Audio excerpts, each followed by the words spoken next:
Good morning, 5 a.m. Happy Tuesday. You all made it out of bed another day.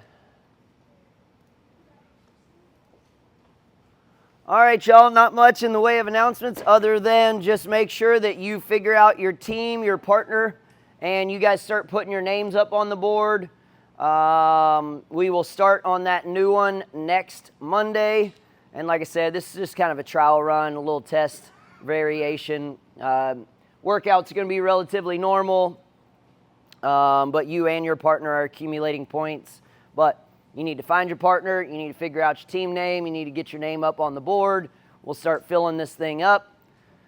Anyway, so today we're going to do 3 minutes of cardio. We've got 5 reps of the standing split stretch walk to each side. So widen your feet out. Go from one side, walk it over to the other. We want to kind of unhinge, open up all those little muscles in the hamstrings, the glutes, the lower back. Then you're going to head over to the rig. You got 10 ring rows. We need to activate those lats and shoulders because we got some pull-ups today. Then you're going to hang for 20 seconds. Same thing. We're trying to open up everything so we can get freedom in our range of motion. And then you're going to put a barbell on your back and back squat for 10 reps with an empty bar. Because we have back squats today and we are working towards our 1 rep max. And much like I said yesterday, yes, it is 10 rounds of 1 rep, but you could do more reps in the earlier rounds if you feel like you need that.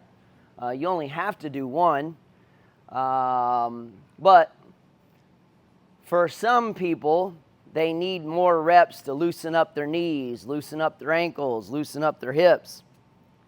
So in those early rounds where it's light, if you need to knock out a few extra reps to get yourself loose enough to be able to go heavier, then go ahead and knock that out. You got 90 seconds. Well, on the first 5 rounds, we're going to do 60 seconds.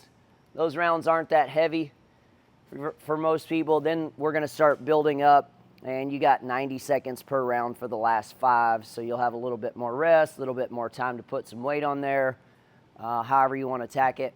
As you can see from the guy squatting here, you want to keep your head and chest up. You want to keep your feet flat.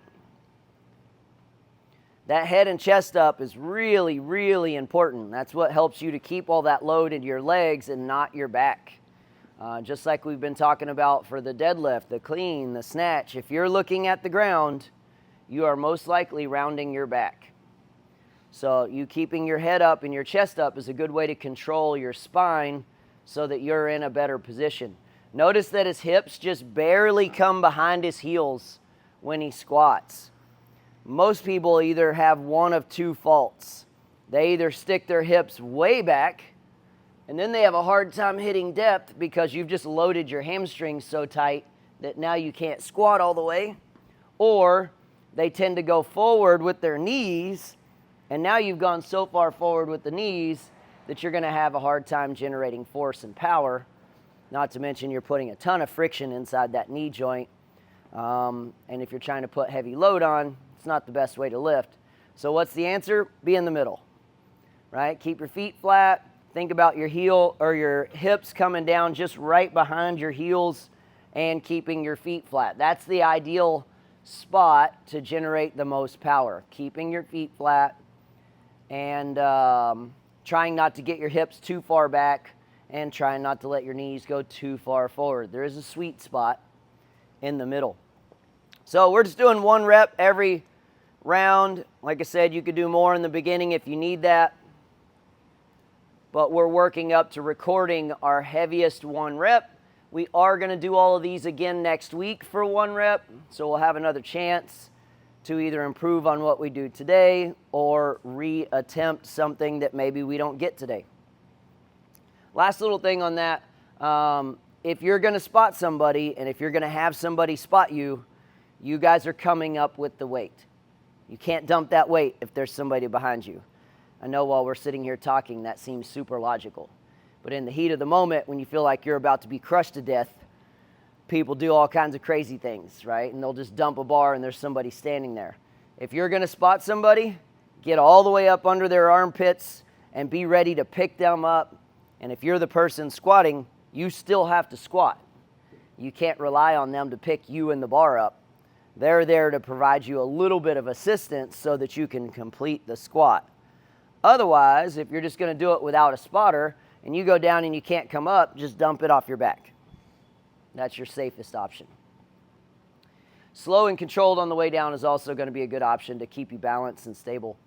Then for the workout today, we have a 4-minute AMRAP repeat. So you're going to do as many rounds as possible in 4 minutes. You're going to have a 60-second break, and then you're going to do 4 minutes again, and you're going to start over on the second 4 minutes. You're not going to pick up where you left off. You're going to start over. You're going to have 2 separate scores. How many reps you completed in your first round and how many reps you completed in your second round. 2 separate 4-minute AMRAPs. You're starting over and you'll have 2 completely separate scores. So the movements are pull-ups for RX, it's chest to bar for comp, ring rows or banded pull-ups for burn. It's supposed to say banded pull-ups, but there's not enough space, and then on the screen it's hard to see when you're burning through workouts. So you can either do ring rows or banded pull-ups or regular pull-ups if you got that. Then there's going to be a cone right here, and this is where you guys are going to come and do your double unders or singles.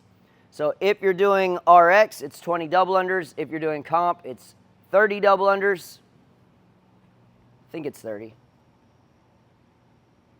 Yeah, 30 double unders. And if you're doing burn, it's 30 singles. So you're going to come out to where you're even with this cone that'll be here. You'll do 30 jump rope. Then you're going to walk forward to the next cone, and that's where you'll get down on the ground and do your push-ups. So pull-up work over here, jump rope, push-ups, and then start over. And you'll work your way through as many rounds as you can in 4 minutes. Clock will beep. You'll have a 1-minute rest break where you can write down scores, catch your breath, get some water, chalk your hands, whatever you need to do, and get ready for the next round to start. And then the same thing, you burn through as many as you can. You do it all exactly the same. Just start over when we hit that second 4 minutes. Any questions on any of that? Sweet, let's warm up. We've got 3 minutes of cardio. I'll start that clock in just a second.